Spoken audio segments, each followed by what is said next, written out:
ডানে বামে যারা দাঁড়িয়ে আছেন, মেহরবানি করে সকলে প্যান্ডেলের মধ্যে চলে আসেন।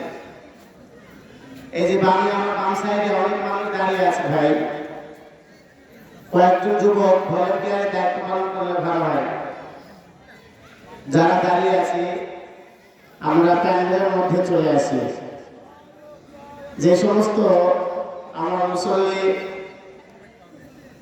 মহব্বত করেনওয়ালারা চার স্থলে বসে আছেন, মেহরবানি করে চলে আসেন। আপনাদের সন্তান আমি অল্প সময়ে আলোচনা করব, তারপরে আমাদের প্রধান যে মেহমান আছে উনিও আলোচনা করবেন, তারপরে দোয়া হয়ে যাবে। এই জন্য সময়কে নষ্ট করবো না। এই সময়টা আমাদের গুরুত্বপূর্ণ একটা সময়। আমরা সকলে আবারও বলছি আপনাদেরকে, শুরু করার পূর্বে আপনারা চলে আসুন সকলে।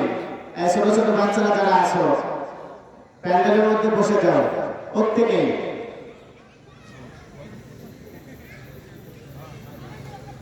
কয়েকজন যুবক নাম তো অনেকের মনে নাই, সাগর একটু উঠে কয়েকজন যুবককে নিয়ে ডেকে সকলকে ভিতরে বসায় দাও।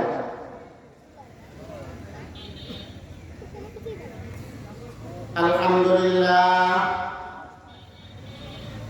আলহামদুলিল্লাহ ওয়া কাফা ওয়া সালামুন আলা ইবাদিহিল্লাযীনা ইসতাফা, আম্মা বা'দ। আউযু বিল্লাহি মিনাশ শাইতানির রাজীম।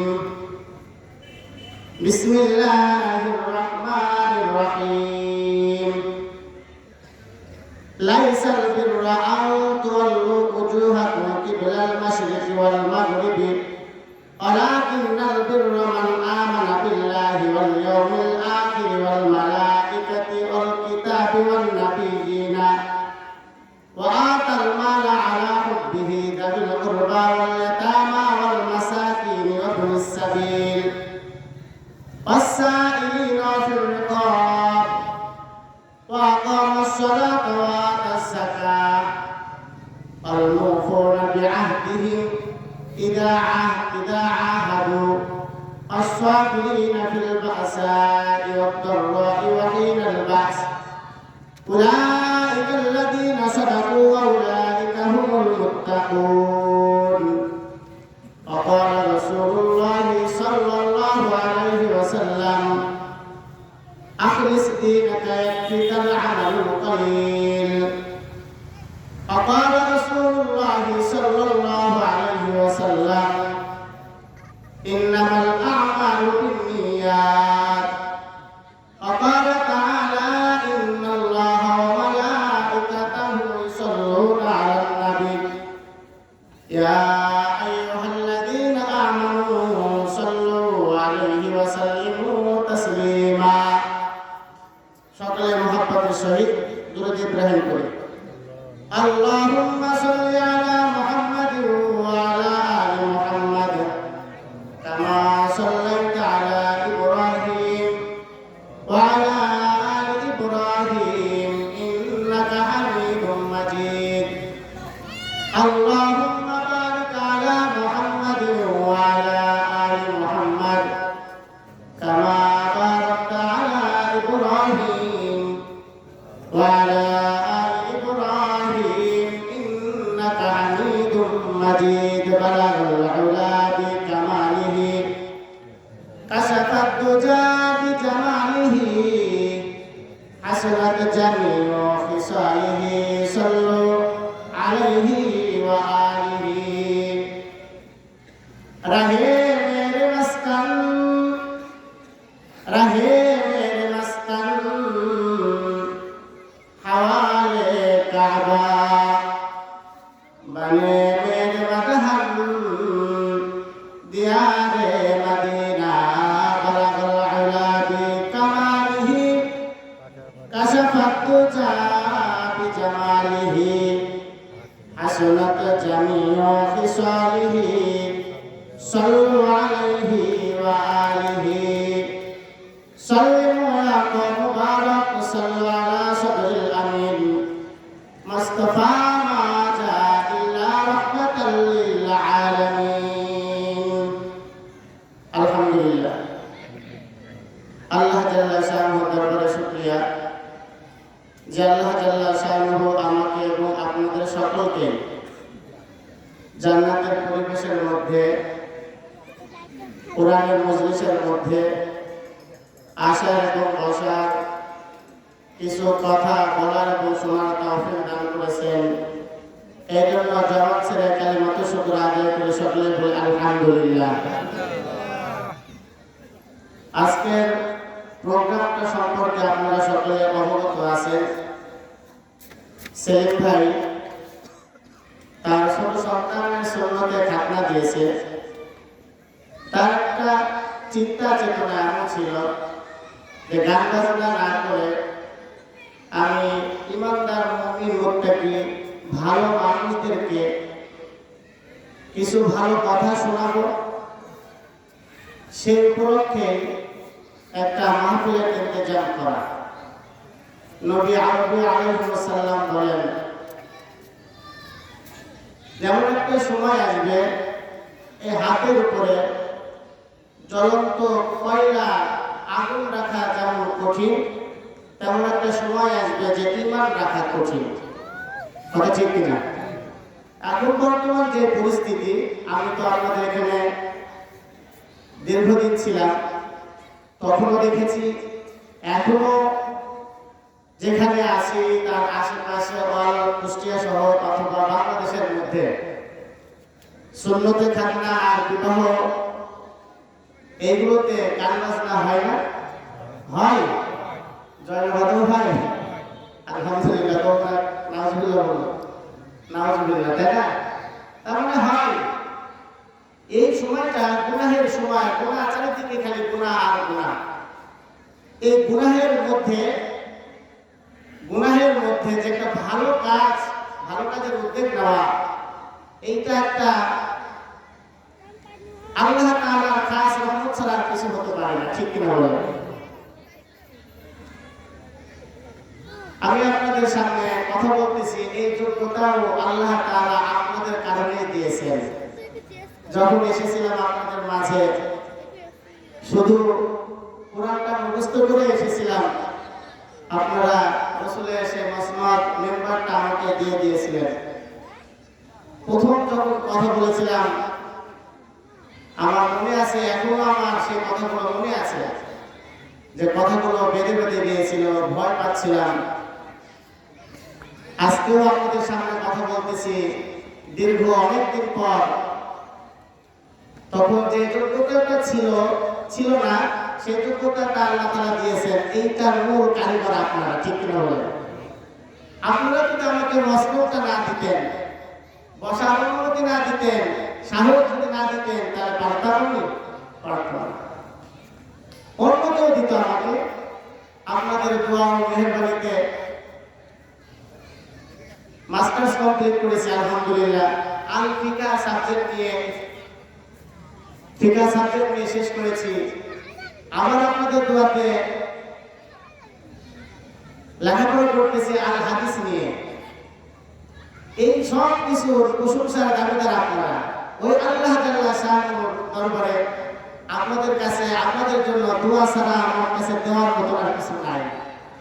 আপনারা আমাকে অনেক দিয়েছেন, আমি তো এনেছেন আপনারা। ঠিক যে প্রশংসাটা আমি আপনাদের করলাম, যেটা সত্য, এর মধ্যে কোনো ভেজাল নাই আমার। ঠিক তেমন আল্লাহ রাব্বুল আলামিন বান্দাদেরকে ডাক দিয়ে বলতেছেন, ইয়া আইয়ুহাল ইনসানু মা গাররাকা বিরাব্বিকাল কারীম। এই বান্দা, আমার থেকে তোমাকে কে সরায় নিল? আমার থেকে তোমার মুখটা কে সরায় নিল? কে এত প্রশংসার দাবিদার যে আমি আল্লাহ রাব্বুল আলামিন প্রশংসার দাবিদার বাদ দিয়ে, আমাকে বাদ দিয়ে তুমি তার প্রশংসা করো? আল্লাহ তাআলা বলতেছেন, প্রশংসা পাওয়ার মাত্র তো আমি একমাত্র আল্লাহ। কিন্তু বান্দা, তুমি আমার প্রশংসা না করে তুমি তোমার মাখলুকাত, আমার মাখলুকাত বান্দার প্রশংসা করো। মুফাসসিরিন ইকরাম লিখেছেন, ইয়া আইয়ুহাল ইনসানু মা গাররাকা বিরাব্বিকাল কারীমের তরজমা ঢাকার মধ্যে লিখেছেন সুন্দর করে আব্দুল বাসিত খান হুজুর সুন্দর করে বর্ণনা করেছেন। একটা লোক বয়স্ক যুবক মানুষ, তার চাকরির কোনো ব্যবস্থা হয় নাই, খাবারের কোনো ব্যবস্থা নাই। একজন মহাজন তাকে চাকরির ব্যবস্থা করে দিয়েছে, খাবারের ব্যবস্থা করে দিয়েছে, মাথা গোঁজার ঠাঁই করে দিয়েছে। ওই যুবক যাকে খাবারের ব্যবস্থা করে দিয়েছে, যে মহাজনটা, তার অনেক চাকর বাকর লোকজন আছে। লোকজন থাকার পরেও গভীর রাতে একদিন বিপদে পড়েছে। তার এমন একটা জায়গায় যেতে হবে যেখানে গেলে তার প্রাণ নাশের সম্ভাবনা আছে, তাকে মেরে ফেলবে, হত্যা করে ফেলবে। তার যে সমস্ত দেহরক্ষীরা ছিল তারা সকলকে ফোন দিয়েছে, দেখেছে যে আমার তো অমুক জায়গায় যেতে হবে, একটু আসতে পারবে তোমরা? আসে নাই। যার যার দোহাই দিয়ে না আসার কারণে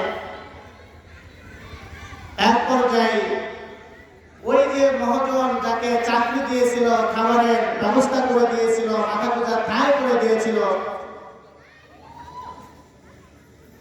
তার কাছে ফোন দিয়েছে সবার লাস্টে, ওই যুবক, আমি তো তোমাকে আমি খাবারের ব্যবস্থা করেছিলাম, মাথা গোঁজার ঠাঁই করে দিয়েছিলাম, চাকরির ব্যবস্থা করেছি। ও যুবক, আমি আজকে একটা বিপদে পড়েছি। যুবক বলতেছে, মহাজন কি বিপদে পড়েছেন আপনি বলুন। আমার অমুক জায়গায় যেতে হবে, আমার পার্টনার যারা, তারা কেউ আমার কাছে আসে না, আমার কাছে। তুমি কি আসতে পারবা? বলছে যে হ্যাঁ, আমি আসতে পারবো। তখন যুবক মানুষ তখন গভীর রাত তার আরামের ঘুমকে হারাম করে তার বাসায় গিয়েছে। তাকে নিয়ে তার গন্তব্যস্থল সেখানে নিয়ে গিয়েছে। তার বিপক্ষ যেই দল তাকে আক্রমণ চালাইতে পারে, আক্রমণ চালাইছে। নুন খাওয়া যুবক তার বুকটা টান করে পেতে দিয়েছে, যা গুলি আসা তার বুকে লেগেছে, তার মহাজনের গায়ে লাগতে দেয়নি। এই কথাটাই আল্লাহ রাব্বুল আলামিন বলতেছেন, ইয়া আইয়ুহাল ইনসানু মা গাররাকা বিরাব্বিকাল কারীম। হে আমার বান্দা, আমার থেকে তোমাকে কে সরায় নিল? আমি মালিক আল্লাহ, আমি রিজিকদাতা আল্লাহ, আমি মহান পালনকর্তা আল্লাহ। আমার থেকে কে তোমারে সরায় নিয়ে গেল? কে আছে তোমারে রিজিক দেয়, খাবার দেয়? তুমি কি জানো আমি আল্লাহ ছাড়া দুনিয়ার কোনো মাখলুক তোমাকে কোনো কিছু দিতে পারে না? আল্লাহ রাব্বুল আলামিন আমাদেরকে বলতেছেন, হে আমার বান্দা, সাধারণ তোমাকে চাকরি দিল, খাবারের ব্যবস্থা করলো, তার জন্য তুমি যদি তোমার বুকের তাজা রক্ত দিয়ে দাও, আমি আল্লাহ রাব্বুল আলামিন তোমাকে তোমার মায়ের পেটের মধ্যে কিভাবে প্রবেশ করাইলাম তুমি কি জানো? আমি তোমাকে কিভাবে 9 মাস 10 মাস 9 দিন তোমাকে তোমার মায়ের গর্ভের মধ্যে কেমন লালন পালন করলাম তুমি কি জানো? আল্লাহ রাব্বুল আলামিন আমাদেরকে বলতেছেন, না বান্দা, তোমরা কি জানো আমি আল্লাহ রাব্বুল আলামিন তোমাকে দুনিয়াতে কেমন করে আনলাম?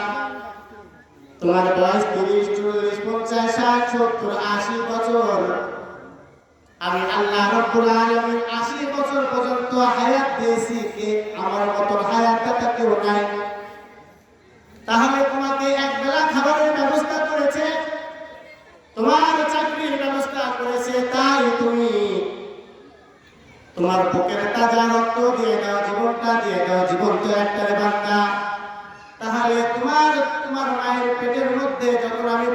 করাইছি সেখান থেকে শুরু করে মৃত্যুর আগ পর্যন্ত আমি আল্লাহ যা দিয়েছি রে বান্দা, তাহলে আমার জন্য তুমি কয়বার জীবন দিবা? কয়বার জীবন দিবা আমরা বলেন তো? চিন্তা করেছেন একবার? মায়ের গর্ভের মধ্যে আমরা প্রবেশ করলাম, কিভাবে প্রবেশ করলাম তাহকিক করেছেন, চিন্তা কি করেছেন? আল্লাহ রাব্বুল আলামিন ডাকতে বলেন, বান্দা আমি তোমাকে তোমার মায়ের মধ্যে যখন প্রবেশ করাই, তুমি ছিলে একটা শুক্রকীট পোকা, একটা পোকা তুমি ছিলে না, তোমার সঙ্গে সহযোদ্ধা লক্ষ লক্ষ কোটি কোটি সহযোদ্ধা ছিল।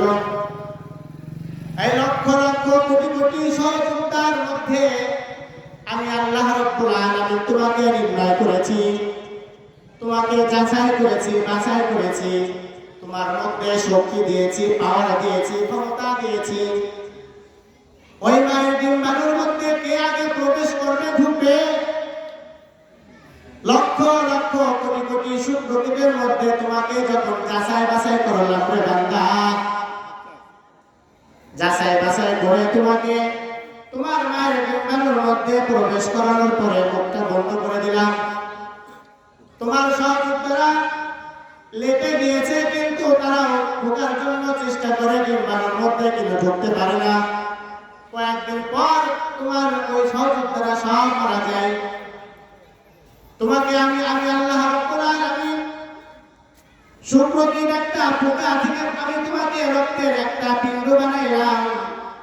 রক্তের পিণ্ডটা 40 দিন পর গোশতের টুকরা বানাইলাম। গোশতের টুকরাটাকে 40 দিন পরে হাড়ে রূপান্তরিত করলাম। 4 মাস পর আমি তোমার একটা গঠন নিয়ে আসলাম। ওই গঠনের মধ্যে আমি আল্লাহ রাব্বুল আলামিন রূহ দান করেছি, রূহটা জানটা দিয়েছি। আমি তোমাকে মা টের পেয়েছে যে আমার গর্ভের মধ্যে সন্তান আছে। তোমাকে আমি তোমার মায়ের পেটের মধ্যে খাবার খাওয়াইলাম, মুখ দিয়ে খাবার খাওয়াই নাই। ওখানে খাবার খাওয়ানোর মতো দুনিয়ার কোন ইঞ্জিনিয়ার বৈজ্ঞানিক ডাক্তার নাই। একমাত্র ডাক্তার ইঞ্জিনিয়ার আমি আল্লাহ। কে বলেন? আল্লাহ খাওয়াইছে না? আল্লাহ রাব্বুল আলামিন আমাদেরকে খাবার খাওয়াইলেন। কি খাবার খাওয়াইলেন? মায়ের গায়ের মধ্যে যে একটা রক্ত, পচা রক্ত, দুর্গন্ধময় রক্ত, ওই রক্তটা মায়ের নাভি দিয়ে আমার পেটের নাভির সঙ্গে অ্যাডজাস্ট করে খাবারটা খাওয়াইল। মুখটা রাখলো আল্লাহ রাব্বুল আলামিন পবিত্র যে না, এই মুখ দিয়ে দুনিয়াতে আসার পর আমার জিকির করবি, আমার কোরআন তেলাওয়াত করবি।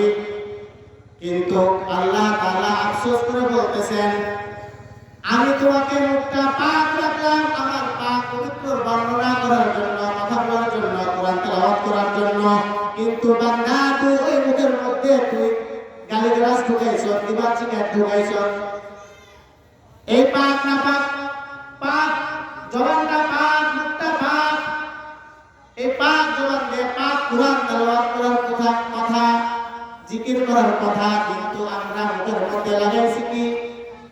গীবত, শিকায়ত থেকে শুরু করে যত জঘন্যতম গুনাহ আছে করি আমরা, করি না? সেই সাথে বিড়ি সিগারেট থেকে শুরু করে আরো অনেক কিছু যেগুলো ইসলামের দৃষ্টিতে হারাম, যেগুলো ইসলামের দৃষ্টিতে নিষিদ্ধ, সেইগুলো আমরা পান করে যাচ্ছি। আল্লাহ রাব্বুল আলামিন বলতেছেন, মা 10 মাস দিন তোর মায়ের মধ্যে খাবারটা খাওয়াইলাম রে বান্দা, সেই খাবারটা ছিল না পাক, মুখ দিয়ে খাওয়াই নাই, খাওয়াইছি নাভি দ্বারা। এই বান্দা আমার দুনিয়াতে আসার পর এই মুখ দ্বারা তুই কি করবি? কোরআন তেলাওয়াত করবি, জিকির করবি। আবার আল্লাহ তাআলা পিছনে যাইতে বলছেন, বান্দা একটু পিছনে আয়। তোর বাড়ির পাশে কোন একটা মায়ের দিকে তাকাও। 1 মাসের সন্তান মারা গেছে, 2 মাসের সন্তান মারা গেছে, 4 মাসের সন্তান মারা গেছে, গেছে না? 7 মাসের সন্তান মারা যায়, 8 মাসের সন্তান মারা যায়, আবার কি ভূমিষ্ঠ হওয়ার সময় মারা যায়, যায় না ভাই? আল্লাহ রাব্বুল আলামিন বলতেছেন,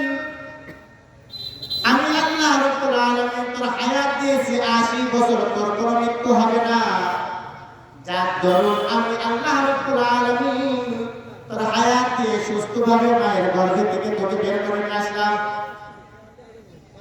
ওখানে ছিল একরকম একটা জগৎ। ওখানে তুমি ফুটবল খেলেছো, ক্রিকেট খেলেছো, কেমন ফুটবল খেলা হয়েছে জানেননি? মাদেরকে জিজ্ঞাসা করবেন, সন্তান পেটের মধ্যে যখন বড় হলো, যখন রূহ দেওয়া হলো, মনে করলো এইটাই দুনিয়া। এই জন্য সন্তান কি করে? পেটের মধ্যে খেলাধুলা শুরু করছে, লাথি মারছে, মায়ের পেটে ব্যথা পায়, মা খাইতে পারে না, ঘুমাইতে পারে না। এরকম মা কষ্ট করে 10 মাস 10 দিন পর দুনিয়াতে যখন সন্তানটা আমি আপনি আসলাম, আল্লাহ রাব্বুল আলামিন বলেন দুনিয়ার পরিবেশটা একরকম, মায়ের গর্ভের পরিবেশটা একরকম। আরে বান্দা, আমি আল্লাহ রাব্বুল আলামিন দুনিয়ার পরিবেশের সঙ্গে খাপ খাওয়াইতে পারবি না, যার তোর দুনিয়ার খাবার তোর জন্য আমি বরাদ্দ করি নাই। আমি আল্লাহ রাব্বুল আলামিন তোর মায়ের স্তনের মধ্যে এমন একটা খাবার দিয়েছি যা দুনিয়ার খাবারের মধ্যে পারে না। পারে দুনিয়ার খাবার? মায়ের স্তনের মধ্যে যে খাবার আমার আপনার জন্য রেখেছে, এই খাবারের মধ্যে যে ভিটামিনটা আছে, দুনিয়ার কোনো খাবারের মধ্যে এত ভিটামিন আল্লাহ দেয় না। আল্লাহ রাব্বুল আলামিন ডাক দিয়ে বলেন, বান্দা দুনিয়ার পরিবেশ তো এমন, কখনো গরম, কখনো ঠান্ডা, কখনো অন্যরকম পরিবেশ। যদি সকালবেলা ভাত রান্না করা হয়, গরমকালের ভাতটা দুপুর পর্যন্ত যায় না, বিকেল পর্যন্ত যায় না, নষ্ট হয়ে যায়, ঘেটে যায়। আরে বান্দা, আমি আল্লাহ রাব্বুল আলামিন তোর মায়ের স্তনের মধ্যে যে খাবারটা দিয়েছি, এটা ফ্রিজের মধ্যে রাখা লাগে না, ঠান্ডা করা লাগে না, গরম করা লাগে না। তোর দাঁত নাই, তোর দাঁতে ব্যথা লাগবে না, গরম লাগবে না, এমন একটা খাবার দিয়েছি রে বান্দা। ওই খাবারটা 2 বছর, 2.5 বছর, 3 বছর পর্যন্ত তোর জন্য আমি বরাদ্দ করেছি। একটু বড় হলে শক্ত খাবার ভালো না খায়, কেউ এক মধ্যে একটু আস্তে আস্তে খাওয়া শুরু করলে রে বান্দা। এইভাবে করতে করতে তোর 1 বছর, 2 বছর, 3 বছর, 4 বছর করতে করতে তুই যুবক হলি, তুই লেখাপড়া শিখবি, সব কিছু তুই বুঝা শিখবি। এইটা তোর মা বললো, বাবাকে বাবা বললি, মা বললো ওইটা, নানি বললি ওইটা, দাদি বললি। তোর মা তোরে শিখাইছে ওইটা আল্লাহ, তোর বাবা তোরে নিয়ে গিয়েছে মসজিদে, এটা মসজিদ আল্লাহর ঘর, সেজদা করতে হয়। কিন্তু তুই যখন যুবক হলি রে বান্দা, তোর বাবা মা শিক্ষা দেওয়ার পর তোর ভিতরে একটা ঢুকে দেওয়া, মন চাই জিন্দেগি যা ইচ্ছা তুই তাই করতে পারবি। তুই যুবক হওয়ার পর তুই আমারে ভুলে গেলি, আমারে এমন ভোলা বলছিস রে বান্দা, আমার মসজিদে আমার কুদরতি পায়ে সিজদা দিস না, আমার জন্য তোর জীবনটা কখনো উৎসর্গ করার চিন্তা ভাবনা করিস না। কিন্তু তুই যখন বুঝলি যে ওই লোকটা মহাজন আমাকে এক লুকমা খাবারের ব্যবস্থা করেছে, আমার মাথা গুজর খায়ের ব্যবস্থা করেছে, আমার বাড়ি করার ব্যবস্থা করে দিয়েছে, চাকরির ব্যবস্থা করেছে, তার জন্য বান্দা তুই যদি গভীর রাত্রে আরামের ঘুমকে হারাম করে যদি তুই তোর বুকের তাজা রক্তটা যদি তুই দিয়ে, তুই তোর জীবনটা দিয়ে যদি তুই তোর কৃতজ্ঞতা যদি তোর মহাজনের যদি প্রকাশ করিস রে বান্দা, তাহলে প্রথম দিন থেকে শুরু করে এই 80 বছর পর্যন্ত আমি আল্লাহ তাআলা হায়াত দিয়েছি। তাহলে বান্দা কয়বার আমার জন্য জীবন দিতে হবে বল রে বান্দা, বল কয়বার জীবন দিতে হবে বলেন তো? কয়বার জীবন? তো আল্লাহ আমাদেরকে তো একটাই দিয়েছে নাকি ভাই? আল্লাহ রাব্বুল আলামিন বলতেছেন জীবন দিবি, আমার রাহে জীবন দিতে হবে। জীবন যদি দিতে হয় আমার ইসলামের জন্য জীবন দিবি, জীবন যদি দিতে হয় কোরআনের জন্য জীবন দিবি, জীবন দিতে হয় আমার রাসূলের জন্য জীবন দিবি, জীবন দিতে যদি হয় তাহলে আমার রাসূলের সুন্নতের জন্য জীবন দিবি রে বান্দা। আমি এত নিয়ামত দিয়েছি, আল্লাহ তাআলা সূরা রহমানের মধ্যে বলতেছেন, কিছুক্ষণ পর বলেন ফাবি আইয়ি আলা'i রাব্বিকুমা তুকাদ্দিবান। এই বান্দা তুমি কোন কোন নিয়ামতকে তুমি অস্বীকার করবা, যেদিকে তাকাবা সেই দিকে তুমি আমার নিয়ামতের মধ্যে আছো, নিঃশ্বাসটা নিচ্ছ, এইটা আমার নিয়ামত। আল্লাহ রাব্বুল আলামিন এমন কথা আমাদেরকে শোনা দিয়েছেন, এমন কথা যে বান্দা যদি গুনাহ করতে হয় তাহলে আমার জমিন ছেড়ে দাও, আমার জমিন বাদে যেখানে আমার জমিনের বাইরে যে পারলে গুনাহ করো। আল্লাহর জমিন বাদে কোনো জমিন আছে নাকি? আছে? তাহলে কোথায় যাব আমরা?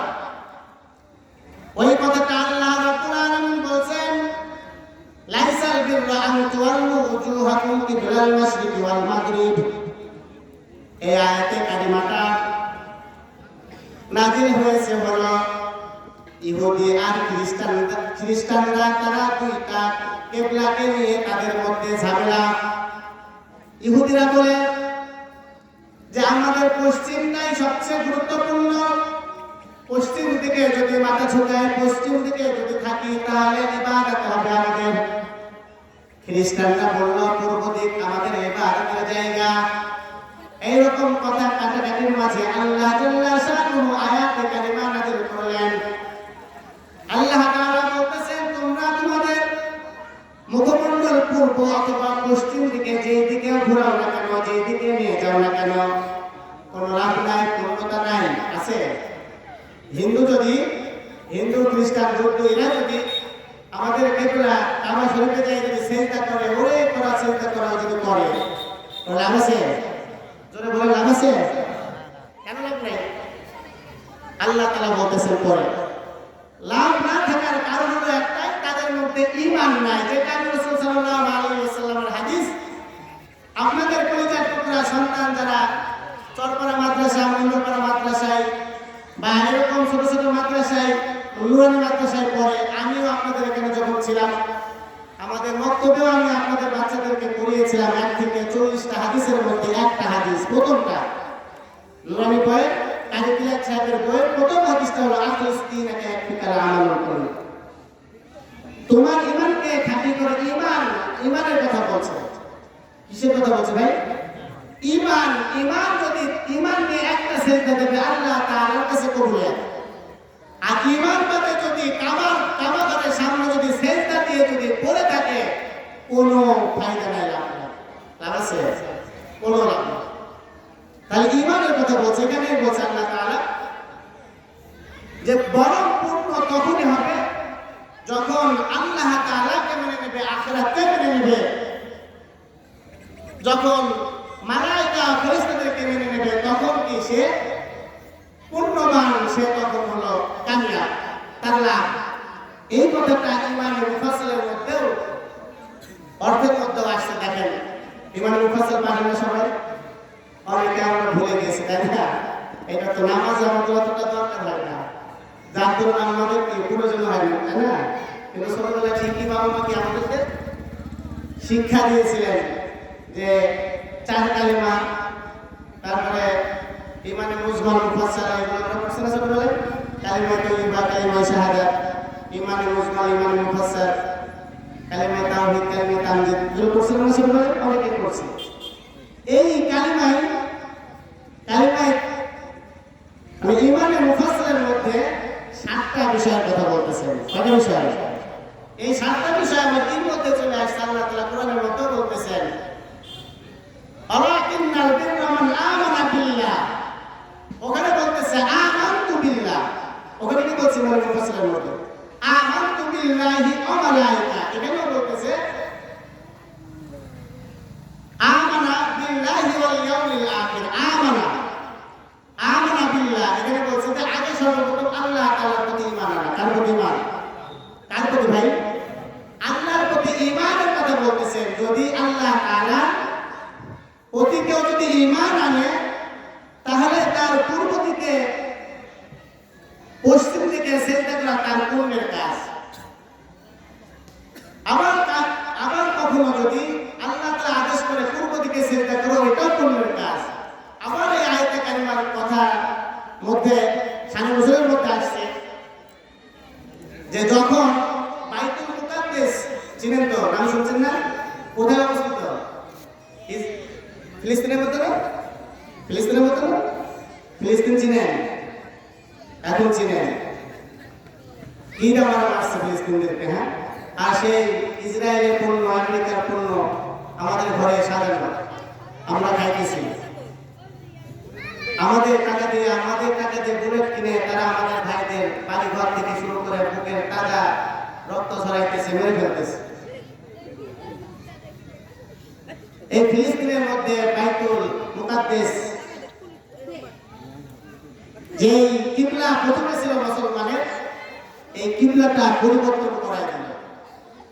রাসূল সাল্লাল্লাহু আলাইহি ওয়াসাল্লামের তামান্না, চিন্তা চেতনা এমন যে কাবা ঘরের দিকে যদি কিবলা করে দিত তাহলে কতই না ভালো হতো, কতই না ভালো হতো। এরকম তো আশা করেছিল। আল্লাহ তাআলা বুঝতে পারছেন রাসূলের কথা, আল্লাহ তাআলা কবুল করে নিয়েছেন, কিবলা বুঝাই দিয়েছেন। এই কিবলার পরিবর্তন হওয়ার বিরোধিতা করেছিল কারা জানেন?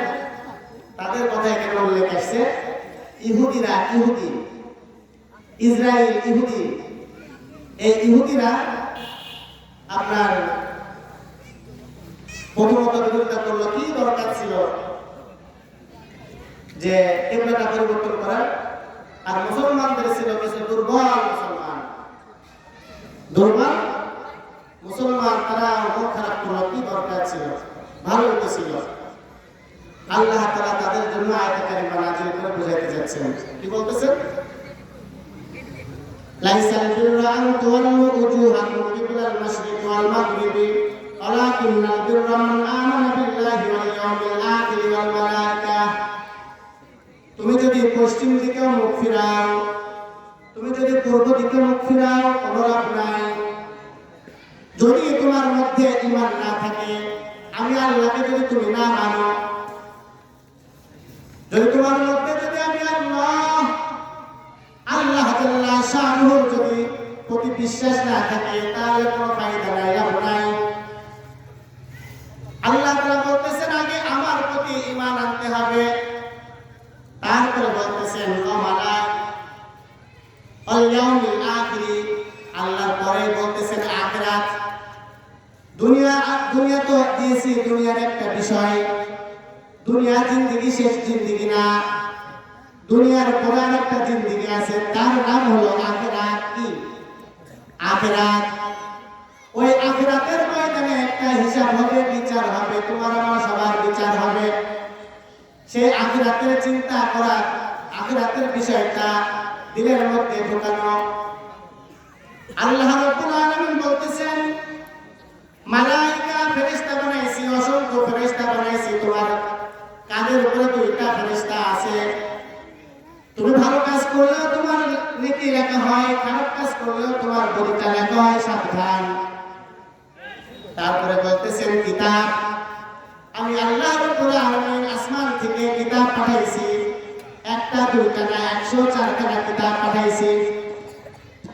এই 104 খানা কিতাবের উপর ঈমান, বিশ্বাস।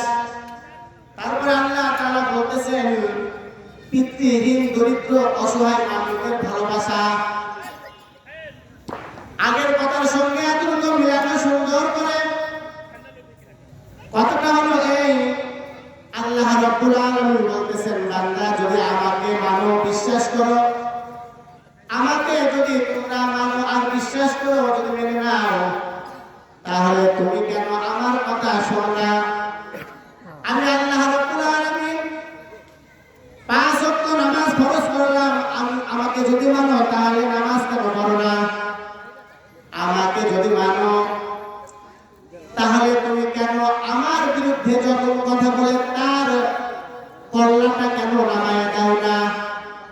এইদিকে খেয়াল করে শোনো।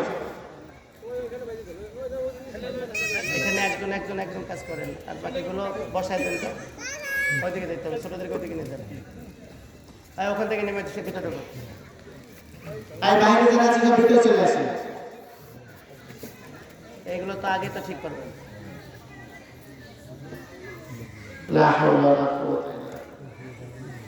আল্লাহ রাব্বুল আলামিন বলতেছেন কি, যদি আমাকে যদি মানো আর বিশ্বাস করো, তাহলে আমার প্রতিটা হুকুম তোমার পালন করতে হবে। মুখে মুখে বললে হবে না যে আমি আল্লাহ আপনাকে মানি, এইটা বললে হবে না। তুমি আমাকে অতটুকুই মানো যতটুকু তুমি তোমার সাধ্যের মধ্যে। এইটা আল্লাহ বলে নাই। আল্লাহ ডাইরেক্ট বলতেছেন তুমি যদি আমাকে মেনে থাকো, যদি বিশ্বাস করে থাকো, তাহলে বান্দা আমার প্রতিটা কথা তোমার পালন করতে হবে। কি পালন? আল্লাহ জাল্লা শাআনুহু বলতেছেন বান্দারে যদি আমাকে তুমি মেনে থাকো, বিশ্বাস করে থাকো, তাহলে যখন কোন বান্দা, কোন ইনসান, কোন হাইওয়ান, কোন জানোয়ার, কোন বেধর্মী কেউ যদি আমার বিরুদ্ধে কথা বলে, তার ওই জবাবটা থাকার কথা না। থাকার কথা? কথা থাকার কথা? আল্লাহকে গালি দেয়। বাংলাদেশে ৯২% মুসলমানের দেশে আল্লাহকে গালি দেয়, আল্লাহর কোরআনের উপরে পা দেয়। আর আমি মুসলমান নাক বেঁধে ঘুমাই, মুখে একবার প্রতিবাদও করি না, রাজপথে তো দূরের কথা। যাই আমরা কয়েকদিন গিয়েছেন অল্প কিছুদিনের মধ্যে ইউনিভার্সিটির স্টুডেন্ট কোরআনের উপরে পা দিয়ে অবমাননা করেছে আল্লাহর কালামের উপরে। যে কালামের উপরে আল্লাহ তাআলার কালামের উপরে যে পা দিয়েছে, ওই পা দিয়ে এই জমিনে হাঁটা তার অধিকার নাই। আছে অধিকার? তার অধিকার নাই। তার পাটা মানে পিতায়ে তার পাটা ভেঙে অথবা কেটে তার পাটা বিচ্ছিন্ন করে দেওয়া, এইটাই ইসলাম বলেছে, এইটাই আল্লাহ বলেছে। ঠিক কিনা বলেন? এই ঠিকঠাক তো পারে না। ঠিক মতো আমার আপনার মধ্যে বাড়ায়।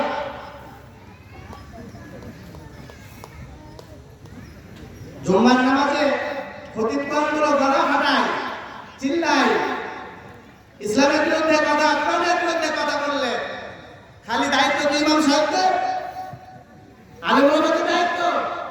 দায়িত্ব প্রত্যেকটা বালেগ পুরুষের দায়িত্ব। কিয়ামতের ময়দানে হিসাব দেওয়া লাগে। তার মধ্যে আমাদেরকে বলে যে জঙ্গি, গত 16 বছর জঙ্গির মানে লকআপটা ভালোভাবে আমাদেরকে দিয়েছে। এই সমস্ত নাটক, এই সমস্ত কথা কোথা থেকে আবিষ্কার হয় জানেন? আমেরিকা থেকে আবিষ্কার হয়। আমেরিকা ইসকন নামক একটা সন্ত্রাস সংগঠন, যাদের মন্দিরের মধ্যে, ঘরের মধ্যে, মসজিদের মধ্যে অস্ত্র পাওয়া যায়, চাকু পাওয়া যায়, লাঠি পাওয়া যায়। আমাদের মসজিদের মধ্যে, আপনাদের জয়নাবাদ মসজিদের মধ্যে কোনো চাকু আছে নাকি? এই মুসলমান কথা বলেন, আছে? তাহলে যেই এর মধ্যে আমাদের মসজিদের মধ্যে যদি কোনো চাকু না থাকে, কোনো অস্ত্র না থাকে, তাহলে মুসলমান জঙ্গি হয় কিভাবে? আর এই কথাটা খান কিভাবে? আপনারা কিভাবে খান? দেমাগটা খাটান, মগজটা খাটান, খালিস তো মগজ খাটান যে কিভাবে টাকা ইনকাম করতে হবে, কার পিছনে রাখতে হবে। এই কাজটা আমাদের ইসলামের কাজ, তাই না? এই কাজটা আমাদের। আমি রাজনৈতিক কোনো বক্তব্য দিচ্ছি না, আল্লাহর কথা বলতেছে। আল্লাহ বলতেছে যদি তুমি আমাকে মেনে থাকো, যদি তুমি আমাকে বিশ্বাস করে থাকো, তাহলে আমার বিরুদ্ধে যে কথা বলবে তার গলাটা, কল্লাটা নামায় দাও। তার ওই জবান নিয়ে কথা বলার অধিকার নাই। আল্লাহ বলতেছে কেউ যদি আমার রাসূলের সামনে যদি বেয়াদবি করে, কেউ যদি রাসূলের সুন্নতের উপরে যদি বেয়াদবি করে, তার বেঁচে থাকার অধিকার নেই। বলবেন যে নতুন নতুন কথা আবিষ্কার করেন আপনারা। না, ভালো করে গবেষণা করেন। আল্লাহর কথা খালি নামাজ পড়ে খাওয়া দাও, ভালো খাবার কথা এটুকু সীমাবদ্ধ না। যদি বুকের তাজা রক্ত দিতে হয়, তাজা রক্ত দিতে হবে। কারোর বুকে তাজা রক্ত দিতে হলে রক্ত দিতে হবে, নিজের কল্লা দিতে হবে, আমার প্রয়োজনে অপরের কল্লাটা কেটে নিয়ে আসতে হবে। এইটাই শিখাচ্ছে আল্লাহ। যদি আল্লাহকে যদি মানি, তাহলে ফজরের নামাজে যাবেন না? কে কে যাবেন? সবাই প্রমাণ পাওয়া যাবে কে কে কালকে ফজরের নামাজ, কালকে না 5 ওয়াক্ত নামাজ আল্লাহ বলেছেন করতে কোরআনের মধ্যে 80 থেকে 82 টাকা। যদি মেনে থাকেন, আল্লাহকে যদি মেনে থাকেন, তাহলে 5 ওয়াক্ত নামাজ আগে পড়তে হবে। পারবেন? ইনশাআল্লাহ? ইনশাআল্লাহ, ইনশাআল্লাহ। আল্লাহ কবুল করুন। তারপরে বলতেছেন যে আমার ফেরেশতা, আমার কোরআন, আমার কথাগুলো যারা শ্রবণ করবে, মানবে, তাদের জন্য রয়েছে দাখালাল জান্নাত, জান্নাত রয়েছে। আর যারা মানবে না তাদের জন্য রয়েছে জাহান্নাম। আল্লাহ রাব্বুল আলামিনের কিছু কথা বলতেছেন ইমানে মুফাসসিরের মধ্যে, আমানতু বিল্লাহি ওয়া মালাইকাতিহি ওয়া কুতুবিহি ওয়া রুসুলিহি ওয়াল ইয়াউমিল আখির ওয়াল কদরি খাইরিহি ওয়া শাররিহি মিনাল্লাহি তাআলা আল বা'স বা'দাল মাউত। ইমানে মুফাসসিরের মধ্যে বলতেছেন আল্লাহ তাআলার উপরে ঈমান আনা সাতটা বিষয়ের মধ্যে একটা হলো, এক নম্বর আল্লাহ তাআলার উপরে ঈমান আনা। কার উপরে? আমানতু বিল্লাহি ওয়া মালাইকাতিহি, আল্লাহর উপরে, মালাইকা, মালাইকা ফেরেশতাদের উপরে। যদি আল্লাহর উপরে ঈমান আনলাম, ফেরেশতাদের উপরে ঈমান যদি না আনি তাহলে আমি পরিপূর্ণ মুসলমান না। ওয়া মালাইকাতিহি ওয়া কুতুবিহি, কিতাবের প্রতি বিশ্বাস। কেউ যদি খালি কোরআনকে মানে আর 103 খানাকে যদি না মানে তাকেও ইমানদার বলে, মুসলমান বলা যাবে না। কারণ 104 খানা কিতাবের উপরে ঈমান আনতে হবে। মালাইকাতিহি ওয়া কুতুবিহি ওয়া রুসুলিহি, খালি রাসূল মুহাম্মদ সাল্লাল্লাহু আলাইহি ওয়াসাল্লামকে মানলে হবে না। অসংখ্য নবী আল্লাহ তাআলা পাঠিয়েছেন, 1 লক্ষ অথবা 100 লক্ষ নবীদেরকে যে আল্লাহ তাআলা পাঠিয়েছেন, প্রত্যেকটা নবীর উপরে বিশ্বাস। আল্লাহ রাব্বুল আলামিন রাসূলিহি ওয়াল ইয়াউমিল আখির, এখানে বলতেছেন আখিরাত থেকে আল্লাহর উপরে আখিরাতের কথাই বলেছেন। যদি আখিরাতকে মেনে থাকো, বিশ্বাস করো, তাহলে বান্দা তুমি কেন গুনাহ করো? তুমি কি জাহান্নামের কথা বিশ্বাস করো না? আখিরাতে আমি জাহান্নামের গর্ত বানাইছি বান্দা, তুমি কি জানো না? তুমি যদি আখিরাতকে মেনে থাকো, কখনো তুমি গুনাহ করতে পারবে না বান্দা। তুমি আখিরাতকে মেনে থাকলে কখনো তোমার দ্বারা একটা গুনাহ হবে না, মুখের গুনাহ হবে না, চোখের গুনাহ হবে না, হাতের গুনাহ হবে না, পায়ের গুনাহ হবে না, কোনো গুনাহই হবে না। আবার গুনাহ যখন হবে সঙ্গে সঙ্গে বান্দা তুমি তওবা ইস্তেগফার করে তুমি আবার পুনরায় একেবারে মাসুম হয়ে যাবা। কিন্তু বান্দা তুমি আখিরাতকে মানলা, কেমন মানলা? যদি তুমি আখিরাতকে মেনেই থাকো তাহলে অবশ্যই অবশ্যই তোমার গুনাহমুক্ত জীবনটা আগে দরকার। কি মুক্ত? গুনাহমুক্ত জীবন। পারবে তো ইনশাআল্লাহ তৈরি করতে? ইনশাআল্লাহ।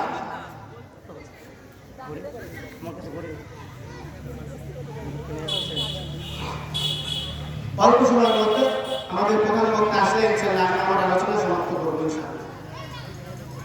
প্রধান বক্তা কি আসলে হবে ইনশাআল্লাহ। আল্লাহ রাব্বুল আলামিন বলতেছেন এই আয়াতে কারিমার মধ্যে অনেকগুলো পয়েন্ট। একটা পয়েন্ট হলো প্রথমে আল্লাহর প্রতি বিশ্বাস, 2 নম্বর হলো আখিরাতের প্রতি, তারপরে মালায়েকা ফেরেশতাদের প্রতি, কিতাবের প্রতি, নবীদের প্রতি। 5টা পয়েন্ট আরো আছে। এতিমদের কথা এখানে আছে। আমরা এতিমের সম্পদ লুটে পুটে খাই কি খাই না? খাই, যাই না সে, এই জন্য খাই। ভাইয়ের ছেলে মারা গিয়েছে, ভাইয়ের ছেলে ছোট, কত কিছু জানি না সম্পত্তির বিষয়। আর আমরা যারা জমি খেকো, খালি জমির প্রতি যাদের বিশাল ভরসা, তারা আমরা কি করি? দখল করি, তাই না? আল্লাহ তাদের কথা বলছে, সাবধান হয়ে যাও, সাবধান হয়ে যেতে হবে। আমাদেরকে সাবধান করার জন্য সর্বশেষ আল্লাহ দিয়েছেন এই কোরআন। এই কোরআনের মধ্যে সকল সমস্যার সমাধান, সকল ওষুধ এখানে। কিন্তু আমরা এই ধারে কাছে মুসলমান আসি না। এটা মুসলমানের হলো বদনসিব। আর আমেরিকার মতন ইহুদি, খ্রিস্টান, নাসারা তারা কি করে জানেন? এইটা করে গবেষণা করে তখন আমাদের কি করে? আমাদের ক্ষতি করতেছে। ক্ষতির একটা কারণের মধ্যে হলো মুসলমান জাতি ঘুমায় আছে। কেমন ঘুম? ইসরায়েলের প্রধানমন্ত্রী ওই সময় বলেছিল, যখন প্রথম বাইতুল মুকাদ্দাস ফিলিস্তিনে আক্রমণ করেছিল, বলেছিল যে আমি সারা রাত ঘুমাইতে পারি নাই, যে আরব বিশ্ব মুসলমান মনে হয় আমাদের একেবারে ধূলিসাৎ করে ফেলবে। ফজরের আজান যখন হলো, কোনো আক্রমণ যখন ইসরায়েলে হলো না, তখন উনি ওপেন ডিক্লেয়ার দিল মুসলমান জাতি ঘুমিয়ে গিয়েছে, এদেরকে জাগ্রত করা আর সম্ভব না, এদেরকে এখন যেমন ইচ্ছা তেমন পিটাইলে আরব বিশ্বে কেউ কিছুই বলবে না, খালি একটু প্রতিবাদ জানাবে, প্রতিবাদ জানাবে, এটা ঠিক হয় না, এটা ঠিক হয় না। তাই তো করি আমরা, তাই না? ইসকন আমাদের আলেম ওলামাদেরকে ধরে নিয়েছে সীমান্তে, আমাদের আলেম ওলামা মুফতি মহিবুল্লাহ সাহেবকে উলঙ্গ করে শিকল দিয়ে হাত পা বেঁধে রেখেছে। যারা ফেসবুকে দেখেছেন, কান দিয়ে দেখে চোখে রাখছে, ইসরে একটা কাজ করছে, এইটুকু প্রতিবাদ হয়েছে, তাই না? ও তাওহীদি জনতা, কিয়ামতের ময়দানে হিসাব দেওয়া লাগবে। রসুল পাই নাই, রসুল পান নাই, কিন্তু রসুলের আদর্শবান, রসুলের হাতে ধরা সৈনিকের এক কথায় উলামা ওয়ারাসাতুল আম্বিয়া। রসুল বলছেন উলামা হলো আমার উত্তরসূরি ওয়ারিস, এই ওয়ারিসের পক্ষে কথা বলা মানে আমার পক্ষে কথা বলা। উলামাদের পক্ষে তোমরা যদি আওয়াজ তোলো কিয়ামতের ময়দানে, আমি তোমাদের এই আওয়াজটা কবুল করে জান্নাতের ব্যবস্থা করব। কিন্তু কয়জন করেছেন মহিবুল্লাহ সাহেবকে সীমান্তে নিয়ে গেছে ইদানিং 1 সপ্তাহ 2 সপ্তাহের মধ্যে। আমি যে এখান থেকে আলোচনা করে আমি আমার গন্তব্যস্থলে পৌঁছাতে পারবো কিনা গ্যারান্টি নেই। আমি ফজরের নামাজ পড়ে আমার বাসা পর্যন্ত যাইতে পারবো কিনা কোনো গ্যারান্টি নাই বর্তমান সময়। এই বিষয়গুলো কে দেখবে? তাওহীদি জনতা কে দেখবে? আজকে আমার উপর আক্রমণ হবে, কারণ যে আপনার উপরে ওই ইসকন আক্রমণ চালাবে না, কোনো গ্যারান্টি আছে? তাহলে কেন ঘুমটা ভাঙান না? খালি মোবাইলে সংবাদে দেখে মনের যে ঘৃণা, ওই রসুলের একটা হাদিস মনে আছে আপনাদের আমাদের, যে রসুল বলেছেন যে ইমানের সর্বনিম্ন স্তর তো মনে মনে ঘৃণা করা। ওই ইসরায়েলের সঙ্গে তো পারবো না, তাই তো আমাদের হলো সমস্যা, এই জন্য ঘৃণা করা ছাড়া কি উপায়? আরে প্রস্তুতি নাও, গাজওয়াতুল হিন্দ তৈরি হবে। গাজওয়াতুল হিন্দ একটা যুদ্ধ হবে, হিন্দু আর মুসলমান, মুসলমান আর অমুসলমানের যুদ্ধ হবে। কি প্রিপারেশন আপনার ঘরে কি তৈরি আছে? তারা তো বড় বড় ছুরি, তারা তো বোমা, তারা তো ট্যাঙ্ক, তারা অস্ত্র বানাইতেছে। ও মুসলমান, তোমার ঘরে কয়টা ছুরি আছে আর কয়টা তোমার ঘরে বোমা আছে? গত 16 বছর খুব মানে মসজিদে মাদ্রাসায় আমাদের, আমি নিজেও শামসুল মাদ্রাসায় যখন লেখাপড়া করেছি, আমাদের গরু জবাই করার ছুরি 2-3টা বক্স ভরা।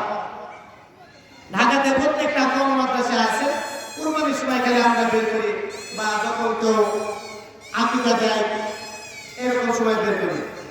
তারপরেও গত 16 বছরের মধ্যে ওইগুলো মাদ্রাসার থেকে তালাশ করে জঙ্গি নাটক সাজিয়ে সবগুলো আলেম আমাদেরকে মাদ্রাসাগুলো বন্ধ করে দিয়েছে। আমার আপনার ঘরে না, প্রতিটা সময় আমার আপনার কোমরে থাকা দরকার, একটা অস্ত্র আমার আপনার থাকা দরকার ছিল। এটা মুসলমানদের শান ছিল। মুসলমান তো ঘুমায় গেছে, শান ভরে গেছে। এইটার জন্য হিসাব দিয়ে লাগবে কিয়ামতের ময়দানে।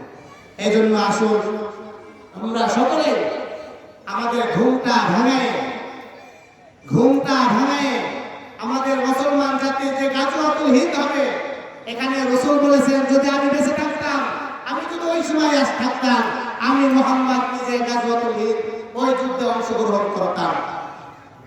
গাজওয়াতুল হিন্দের যুদ্ধ হবে, এই যুদ্ধের মধ্যে গাজওয়াতুল হিন্দ যখন রাসূল সাল্লাল্লাহু আলাইহি ওয়াসাল্লাম বলেছেন যে হবে, 100% হবে। আর এইটার জন্য শতকরা 80টা, 100-র মধ্যে 80 থেকে 90 জন মানুষ মারা যাবে, বেশিরভাগ অল্প সংখ্যক। যাই হোক, আমি আপনাদেরকে এতটুকু বুঝাইতে চেয়েছি। 2টা হাদিসের কোরআনের কথা তো বুঝছেন, 2টা হাদিস বলেছিলাম। একটি হলো আখলিস দ্বীন নাকি একটি করে আমল করি, মানে নিয়াত খাঁটি করা। নিয়াত যদি খাঁটি হয় সব ঠিক, আমাদের বসা ভালো, আমাদের কাজ ভালো। আর যদি নিয়াত খারাপ হয় সব শেষ। আরেকটা লাগে আমার আমল দিয়ে, এইটাও একই কথা, নিয়াতের উপর নির্ভরশীল।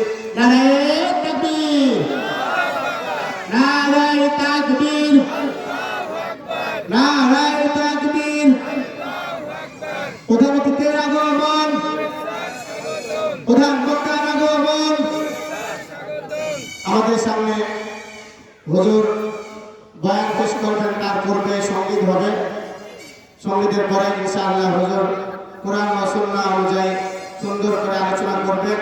আমরা যা বলেছি, যে কথাগুলো বলেছি, প্রত্যেকটা কথা কার্যকরী কথা আমরা যদি পালন করতে পারি, আল্লাহ তাআলা আমাদের সকলকে কিয়ামতের ময়দানে এই জাযাকে দান করবেন।